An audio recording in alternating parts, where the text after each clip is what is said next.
School funding and organization. So this is the last policy that they took a look at. School funding is all about where are these schools getting their money from.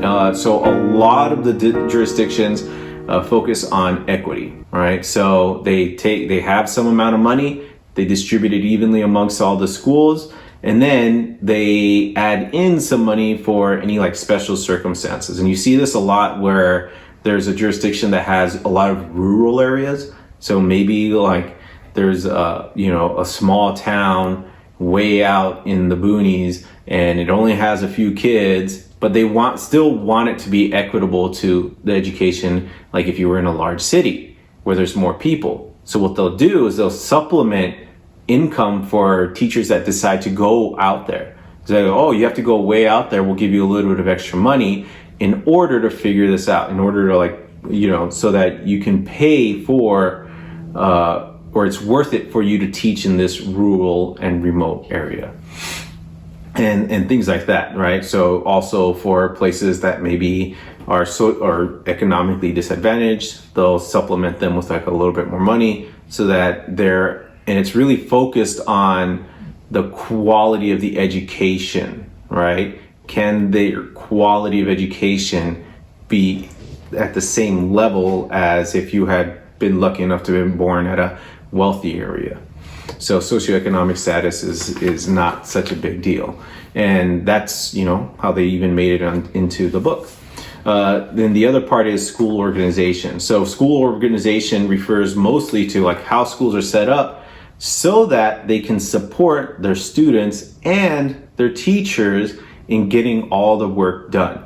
So in most of these jurisdictions, they really pay attention to, hey, can we set this up so that you have the time that you need to grade, to come up with curriculum, to work collaboratively with other teachers, to do all of your administrative tasks, right? And can we create a space so that you can, or a time for you to do all of that within your workday, right?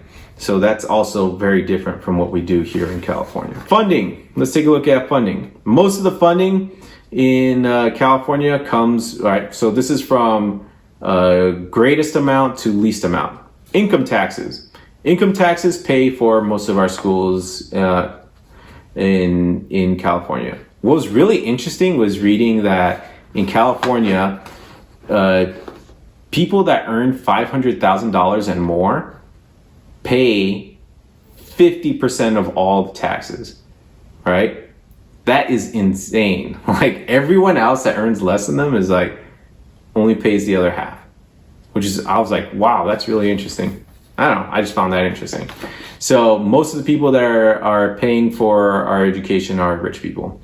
All right, so we have income taxes, property taxes, federal funds, other local sources, the lottery. The lottery is actually not that much, even though the lottery goes up to like billions, sometimes $1 billion or over $1 billion or hundreds of millions of dollars.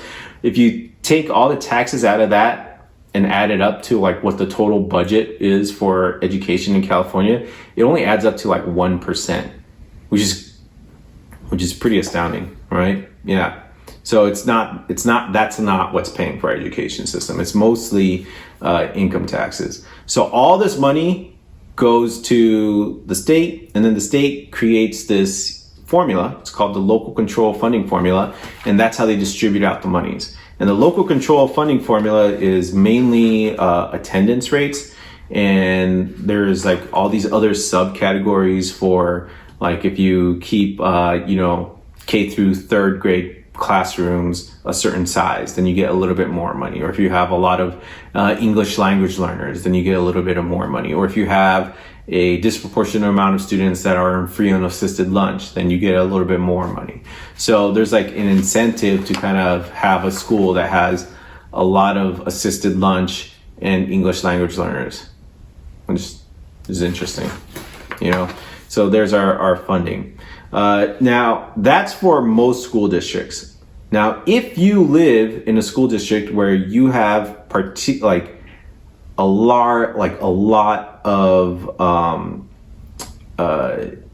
taxes. So if you, I think it's based on property taxes. So if the property taxes amount in your location is greater, there's a certain percentage of that is greater than what you would have gotten from the state, from the local control, LCFF, then you don't have, what you can do is you can take the other option, which is not accept LCFF money, so not accept the state money, and just use local property taxes to pay for your education system. So what that means is if you live in an area that has really, that can generate a lot of money from property taxes, then your district will have more money than all the other, all the other districts, right? So what that means is if you're in a rich area, you get more money. Your school just gets more money, absolutely, right, than most other school districts. So there's still a benefit to living in a particularly rich area, right? So that's nice. Next is going to be not just our funding, but our organization, right? So how are we organized here? Do we give time for teachers in California to collaborate? The answer is no. Most teachers get less than an hour a day to collaborate and do their administrative work and do their grading and do their curriculum writing, right? To develop lessons and to do any really professional development that is being required of them. So whatever time that we're being given is, being sucked up by all these, there's no time to collaborate. At my own personal school, we were all sent to this PLC conference, which is, these small learning community conferences, and where they taught us how to collaborate, right? So how do you look at data? How do you, work collaboratively? How do you set goals? It was really excellent. I really think that if we had applied all of that, then our school would have improved greatly. The problem is we weren't given time to do any of that.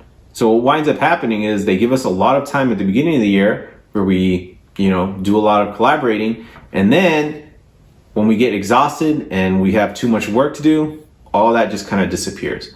And by the end of the year, it's every man for himself trying to just survive the year, right? Which sucks because it's the students that suffer from that system. So what is it exactly that we're doing? All right. So there's not really a whole lot of time to collaborate. There is more time that's being given to go to conferences and stuff that's be optional, right? So meaning if you want to collaborate, then the district will pay you and your colleague to come into the district or the school to do some lesson planning, but that all occurs maybe a couple times a year outside the regular school year. Now, if you want honest and good collaboration, from all the jurisdictions I saw, they needed a weekly, sometimes daily time to collaborate, right? Which we definitely don't have.